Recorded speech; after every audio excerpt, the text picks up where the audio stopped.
기상은 수시로 변화하고 그 변화무쌍한 기상은 항공 분야에 큰 영향을 끼칩니다. 그 중에서도 오늘은 기상이 항로 비행에 어떤 영향을 끼치는지에 대해서 알아보려고 합니다.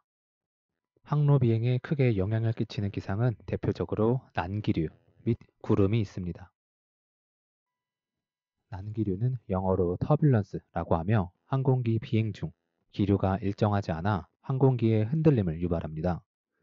이 난기류는 눈에 잘 보이지 않고 레이더로도 관측이 불가능합니다. 그래서 조종사는 난기류를 예측하여 피하기가 불가능하고 비행 중 난기류를 직접 겪으면 그때 난기류를 피하려고 노력합니다. 예를 들어 항공기가 항로 비행 중 28,000피트 고도에서 비행 중입니다. 이때 난기류를 겪으면 관제사에게 더 높은 고도 또는 더 낮은 고도로 비행을 요청하고 관제사는 상황에 맞게 항공기의 요청을 받아 관제를 합니다. 이 난기류는 주로 항공기의 고도 상승 또는 강하로 대응할 수 있기 때문에 관제사 입장에서는 해결하기 쉬운 기상 문제입니다. 관제사가 해결하기 어려운 기상은 바로 구름입니다. 구름은 난기류와 달리 육안 또는 레이더로 미리 관측이 가능하기 때문에 오히려 더 쉽게 피할 수 있는 기상 현상이라고 생각할 수 있는데요. 하지만 관제사 입장에서 특히 항로 비행 중인 항공기의 구름 회피는 더 어려운 문제입니다. 그 이유를 살펴볼까요? 조종사 매뉴얼에도 있지만 조종사는 악기상, 그 중에서도 구름을 만나면 구름을 통과하거나 위 또는 아래로 피해가지 않고 좌우로 피하려고 합니다. 왜냐하면 구름 안에는 어떤 기상 현상이 있을지 예측되지 않기 때문입니다. 따라서 구름을 통과하는 것은 매우 위험한 행위이고 구름의 아래 또는 윗부분 또한 구름으로 인한 기상 현상을 마주하기 쉬운 위치입니다. 그래서 조종사는 구름의 좌 또는 우측으로 구름을 피하려고 합니다. 그럼 과연 구름을 좌우로 피하는 것이 항로 비행에서 왜 어려운 문제일까요? 예를 들어 살펴봅시다. 항공기가 양키 711 항로를 타고 비행 중입니다. 그런데 앞에 구름이 있습니다. 조종사는 육안 또는 항공기 내 레이더로 구름을 감지했고 우측으로 피하기 위해 관제사에게 기수를 240도로 요청합니다. 자, 이때 관제사가 항공기의 기수를 240도로 허가하면 항공기는 악기상을 쉽게 피해갈 수 있습니다. 그런데 여기서 문제가 있습니다. 항공기가 기수를 240도로 틀면 군 훈련 공역에 들어가게 됩니다. 그 공역에는 전투기들이 훈련 중입니다. 그래서 관제사는 항공기의 기수를 틀기 전에 공군 관제사와 협조를 시작합니다.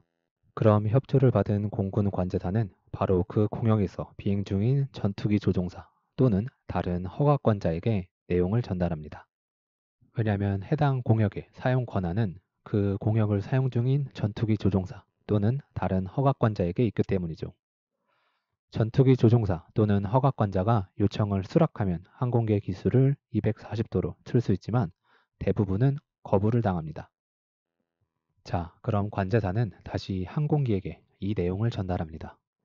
그럼 항공기 조종사는 다시 기수를 120도로 틀어서 구름을 피하고자 요청합니다.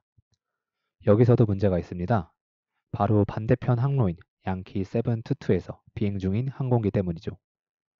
양키 722 항로에서 비행 중인 항공기는 대부분 인천공항 및 김포공항에 착륙하려는 항공기이기 때문에 고도를 강화 중입니다. 대안이 마땅히 없기 때문에 관제사는 항공기의 기수를 120도로 틀고 관제를 합니다. 관제사는 양키 722 항로 비행 중인 항공기와의 분리를 위해 계속해서 관찰하고 관제 지시를 해야 합니다. 항공기가 몇 대 없다면 괜찮겠지만 양키 722 항로를 이용하는 항공기는 많습니다. 그럼 이제 악기상을 피하는 항공기와 양키 722 항로를 이용 중인 항공기 여러 대를 동시에 관찰하고 적절한 관제 지시를 해야 하죠. 이는 관제사의 업무를 상당히 증가시키고 자칫 실수라도 하게 되면 두 항공기가 부딪힐 수 있는 위험한 상황이 초래될 수 있습니다. 이렇듯 관제사는 항로 비행을 하는 항공기의 악기상 회피를 위해 여러 기관과 협조하고 최선을 다해 관제 업무를 제공하고 있습니다. 이 영상은 특히 조종사분들에게 관제사가 어떠한 방식으로 항공기 안전을 위해 악기상 회피를 돕는지를 알려드리고자 만들었습니다.